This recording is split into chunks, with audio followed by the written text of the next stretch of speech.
Good morning, good evening, good afternoon, depending on what time you'll find yourself seeing this. My name is Lania Awala and I'm the Secretary of Academic Affairs in the Unam Accounting Society. To aid us in fulfilling our chief mandate, which is to broaden the spectrum of accounting, the Unam Accounting Society, together with various individuals in the corporate world, came together with an initiative to enlighten and educate students as well as learners about the career opportunities in Namibia.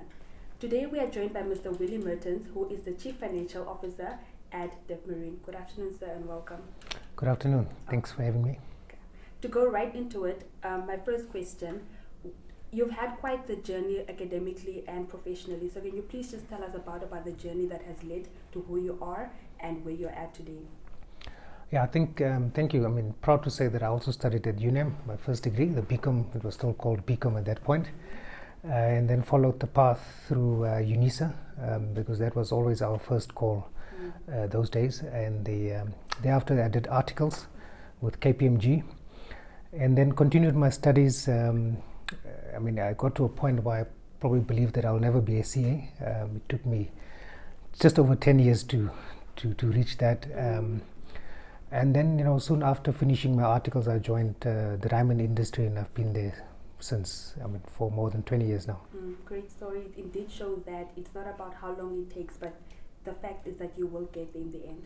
We've also realized that you're quite active in sports. So apart from long distance running, what else do you do in your part-time? Actually, my first love is football. I still play football. I still watch a lot of football. Manchester United is my team. And in terms of running, I just took that up about 6 years ago. And I've done a bit of running. I've done a couple of ultra marathons, the Two Oceans ultra marathon. That's about 56 kilometers. It was very hard. I didn't want to do it, but I did it 2 times. I did the half marathons and a couple of full marathons as well. So I do both. I run 3 times a week and I play football twice a week. Okay, Manchester United, that's an excellent choice. Thank you. Okay, so we have to agree that there are a lot of factors that come into play when a person chooses a career. So what was the motivation behind you choosing the CA profession? I think it was quite easy because for some reason I was just doing well in accounting and maths. Okay. So it was easy, and when we were at school we didn't really have a lot of guidance. So I think just through reading a bit I picked up that there is something like chartered accountancy. I didn't even know at that point how to get there. But for me, the first thing was I had the passion for numbers, accounting both and as well as math, and I was doing well in it. And I just thought, why not do something that I know that I've got a good chance of passing. Okay. And based on your experience as well as observation, you work with accountants on a day-to-day basis. What would you say is the biggest challenge that accountants face today? I think it's not seeing the wider picture. And focusing on the bigger picture. I think sometimes we are so focused on the numbers and doing the right things in terms of disclosures and accounting standards and those sort of things. But I think it's important to keep the business in mind, because that's why you are there to make sure that the business goes forward. And I think that's what I sometimes see that the accountants are lacking. They are just focused on what they want to do. So keep the big business in mind and keep the objectives of what you are. What the business is doing in mind, I think, and then you will be successful and opportunities will come. Okay. Still on the topic of accounting, you've worked with them for quite a while. So what would you say is the distinction between a good accountant and a great accountant, based on your observation? I think it's the ones that are want to do something good, and the ones that are. I think you have to first, as an accountant, I think ethics plays a big role. So first of all, you need to be able to focus yourself on doing the right thing. And then you need to, as per my previous answer, focus on what should I do to keep the business moving, because that is our ultimate, accountants used to be called bean counters, but we should be business minded. And when the CEO wants to know something, the CFO or the financial person must be the first person that the CEO calls. So looking back on your journey, is there perhaps a piece of advice that you know now that you wish you would have known then at the beginning or before you embarked on this journey that could have maybe changed things differently? I think 2 things probably. I think one is, it's funny that when I went to register at Unam, I didn't know that I had to choose subjects. I didn't know. All I knew was I was going to do BCom. Okay. I didn't know what it means.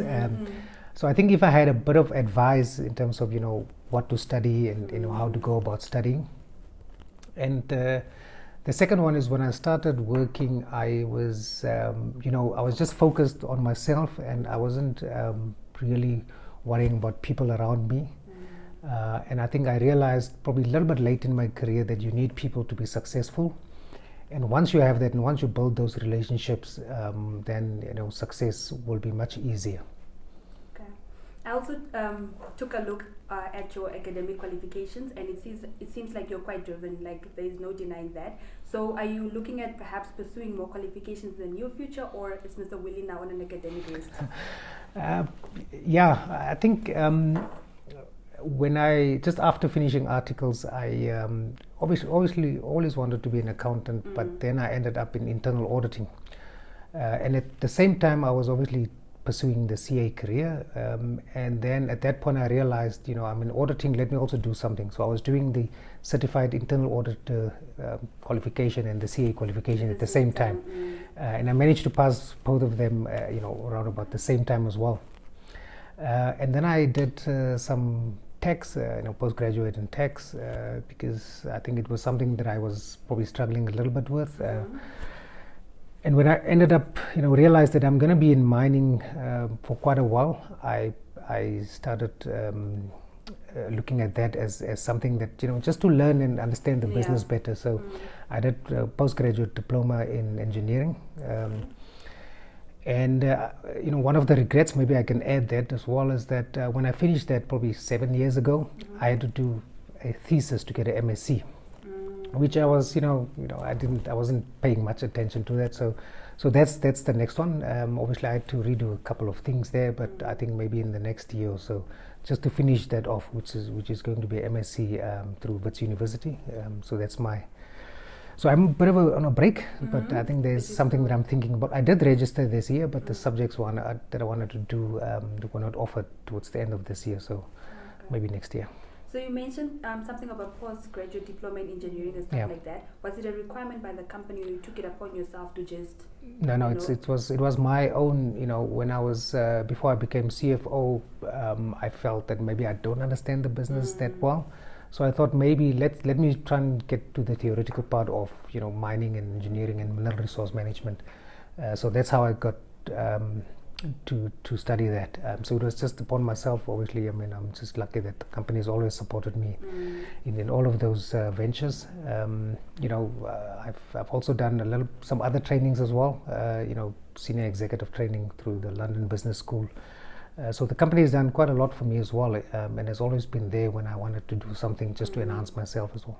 Now, taking into account what you've just mentioned, do you think proactivity is a quality that is required by accountants? So they just take things upon themselves, For sure. I think, no one is, I always said, no one is going to pull you through unless you grab the rope. So you need to make that first move. So that because that determines success. Because if you don't do that, and in life, if you don't put yourself out there, no one is going to turn around and say, what, Willy's still there, let's go get him. So you need to put yourself out there so that people can see you. And once they've seen you, you need to make sure that you are competent in what you do. And then I think that's as long as you are there proactively, and you are in an organization that supports you.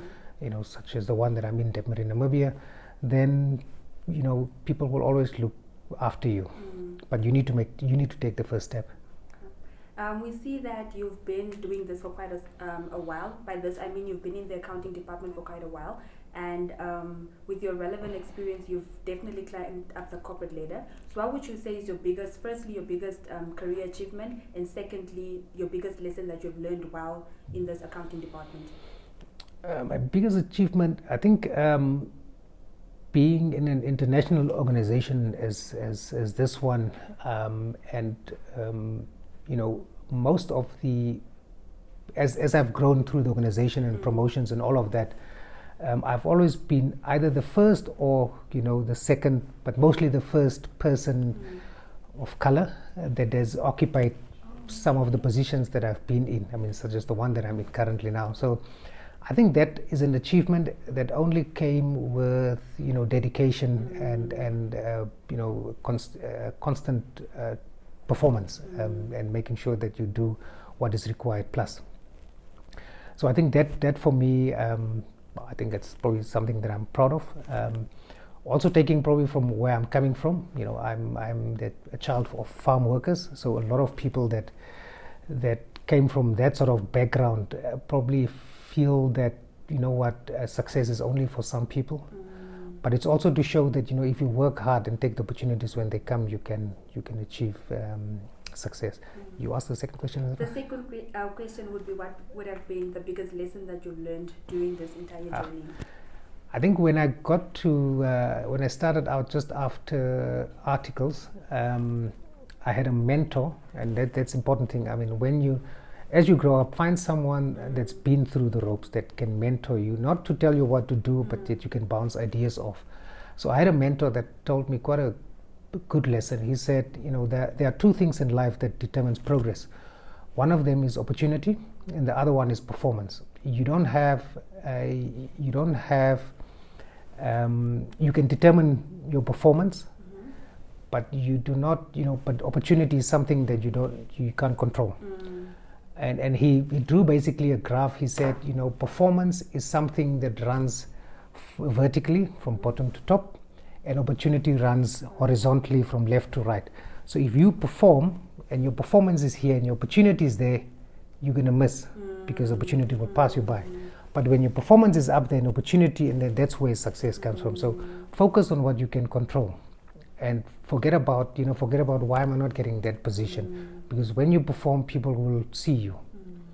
So that's the one advice that I can perhaps give you. Wise words give the ones out there. Yeah. Wise words indeed. We've also noticed that you are a director for quite a numerous number of companies out there. How has this impacted your career? I think I think for me there were two reasons why I did that, and you will probably notice that most of the companies were parastatals or SOEs. I think it's also to give back. I think to say, when I studied out, I studied with a government bursary, which I paid back, of which my employer eventually paid back. But I felt that I owe the government something, because if it was not for that bursary, I wouldn't have been here. Because I was actually sitting at a mine to pursue a career as a diesel mechanic, when I was called back to say, look, you've got, the government is offering you a bursary to come and study accounting. So I'm grateful for that, and for that I feel that I need to give back. So being on the boards of the SOEs, that's nothing to do with board fees and those sort of things, but it's to do with giving back. And I think it also helped me build relationships throughout all of those, because you meet different kinds of people that think differently, and that helps you to broaden your knowledge as well and broaden your thinking as well. And you'll also notice, it's different organizations. It's electricity, I've been medical, education, banking. So it just helps me to think differently as well, and just understand what are the issues that other organizations are struggling with. And some of those lessons you can take into your, whether I come back here into a meeting and I can bring some of those, some of that knowledge that I picked up outside, I can bring into this room.